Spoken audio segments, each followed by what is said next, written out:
আমার গহনাগুলো দিয়ে দাও রিমি। তোমাকে শুধু বিয়ের সময় পরার জন্য আমি দিয়েছিলাম, একেবারে তো তোমাকে আমি দিয়ে দেইনি। আর 7 দিন হলো তোমার বিয়ে হয়ে গেছে, তুমি এখন আমার গহনাগুলো আমাকে ফেরত দিয়ে দিচ্ছ না কেন?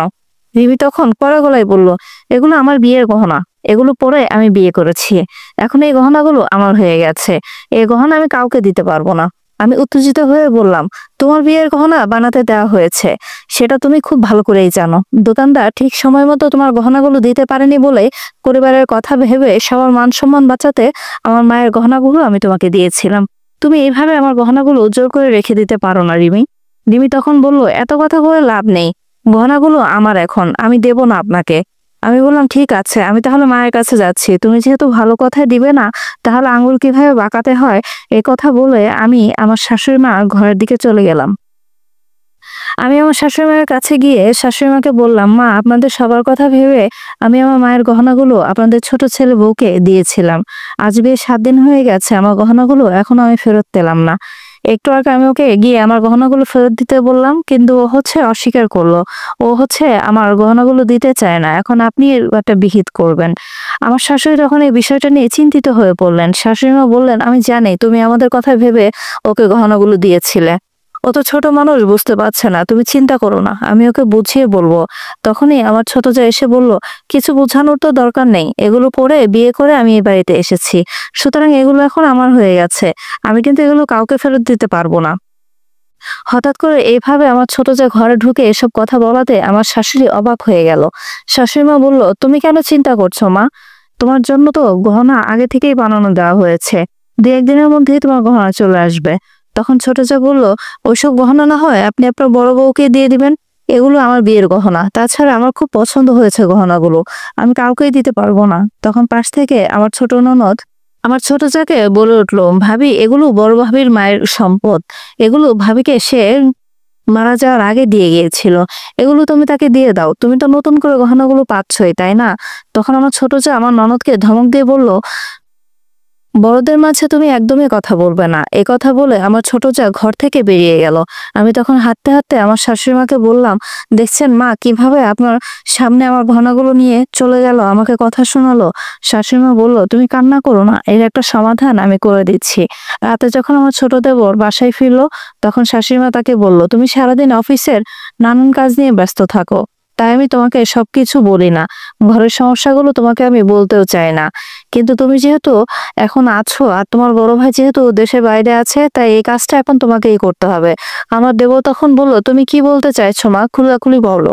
শাশুড়ি মা তখন বলল, তোর বউয়ের গহনাগুলো বানাতে দেওয়া হয়েছে, কিন্তু এখনো হাতে পাইনি সেটা, তুই তো জানিস সেই ব্যাপারটা। তখন আমার দেবর বলল, হ্যাঁ, আর 2-1 দিনের মধ্যেই হয়তো চলে আসবে গহনাগুলো। তখন আমার শাশুড়ি মা বলল, আসলে বড় বউয়ের যে গহনাগুলো তোর বউকে দেওয়া হয়েছিল, ওগুলো নিয়ে এখন সমস্যা হচ্ছে। বড় বউ তার মায়ের গহনাগুলো এখন ফেরত চাইছে, কিন্তু ছোট বউ কিছুতেই দিতে চাইছে না। তখন আমার দেবর বলল, ওগুলো নিয়ে তোমাকে চিন্তা করতে হবে না, আমাকে একটু সময় দাও, আমি আমার বউয়ের সাথে কথা বলছি। শাশুড়ি মা তখন বলল, তুই আসার আগে ওরা দুজনে ঝগড়া করে ফেলেছে, আমি অনেকবার বলেছি, কিন্তু তারপরে তোর বউ কিছুতে রাজি হচ্ছে না গহনাগুলো দেওয়ার জন্য, তুই একটু বুঝিয়ে বল, তারপরে দেখ তোর বউ গহনাগুলো দেয় কিনা। তখন আমার দেবর আমার শাশুড়িকে আশ্বস্ত করলো, আচ্ছা মা, তুমি ঘরে যাও, আমি আমার বউয়ের সাথে কথা বলছি, কথা বলে আমার ভাবির গহনাগুলো ওর কাছ থেকে নিয়ে দিচ্ছি। আমার দেবর তার রুমে গিয়ে তার বউকে বলল, কি ব্যাপার, তুমি গহনাগুলো নিয়ে এভাবে বসে আছো কেন? এই গহনাগুলো তো আসলে ভাবির, ভাবির এই গহনাগুলো তো 2-1 দিনের মধ্যেই তোমার দিয়ে দেওয়ার কথা ছিল, আর তোমার গহনা তো 2-1 দিনের মধ্যেই চলে আসছে, তোমার গহনাগুলো তো অনেক সুন্দর, অনেক সুন্দর, নতুন ডিজাইনের। আমার যা তখন আমার দেবরকে বলে উঠলো, তুমিও তো দেখি ভাবি আর আমার শাশুড়ির মতো কথা বলছো। তখন সে উত্তর দিল যে, আমার উত্তর একই থাকবে, আমি আমার গহনাগুলো কাউকে দিতে পারবো না, এই গহনাগুলো পরে যেহেতু আমি বিয়ে করে এসেছি, এই গহনাগুলো এখন আমার হয়ে গেছে, এগুলো আমি কখনোই দিব না। তখন আমার দেবর কিছুটা রিয়াক্ট করলো, তার বউকে বলল, ভাবি তোমার কাছ থেকে এই গহনাগুলো কখনোই চাইতো না, আসলে এই গহনাগুলো ভাবির মায়ের শেষ স্মৃতি, তাই তুমি এগুলো তাকে দিয়ে দাও।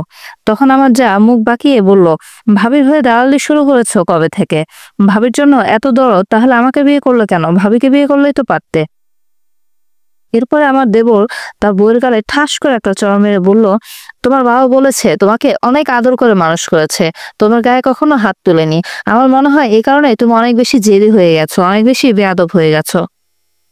এই কথা বলে আমার দেবর রুম থেকে বেরিয়ে গেল। রাতে মন খারাপ করে আমি নিজের ঘরে বসে আছি।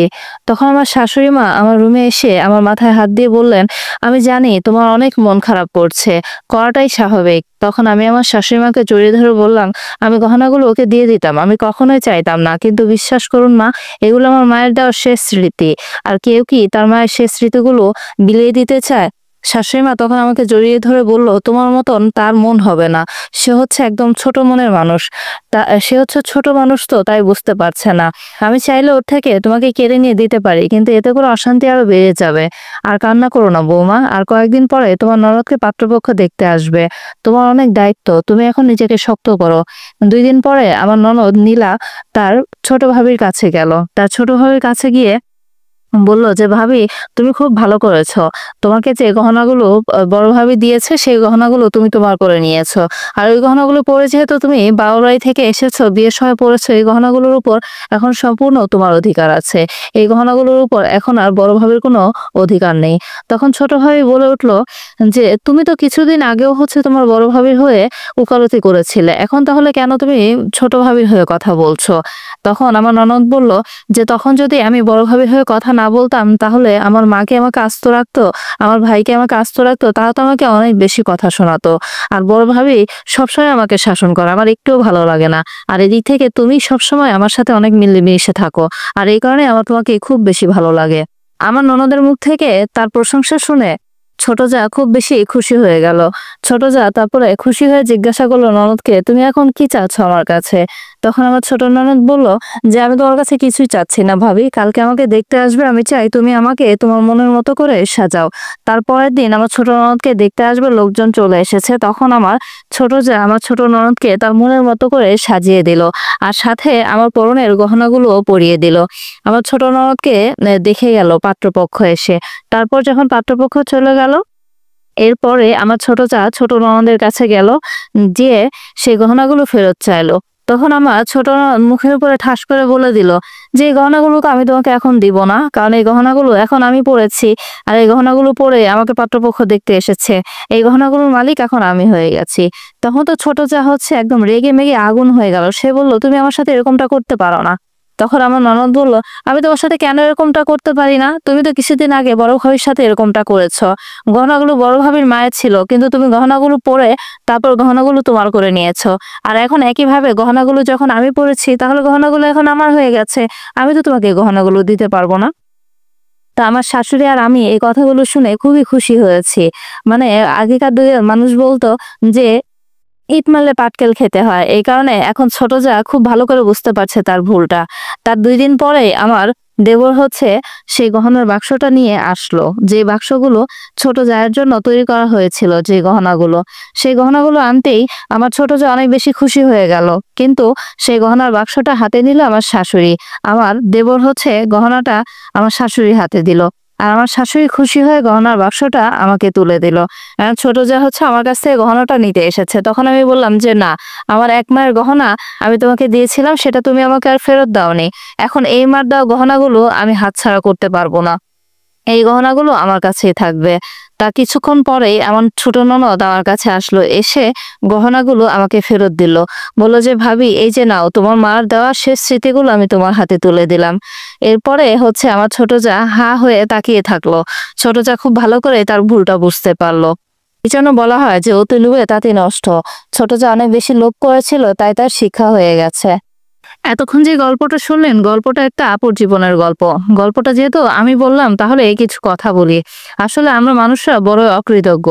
যে মানুষগুলো আমাদেরকে উপকার করে, আমরা যখনই উপকার করা শেষ হয়ে যায়, তখনই আমরা খুব সহজেই ভুলে যাই সেই মানুষটা আমার জীবনে কত বড় উপকার করেছে। আমরা তখন হচ্ছে তাদেরকে আমাদের আসল রূপ দেখানো শুরু করি। আসলে এই জিনিসটা করা আমাদের একদমই উচিত হয় না।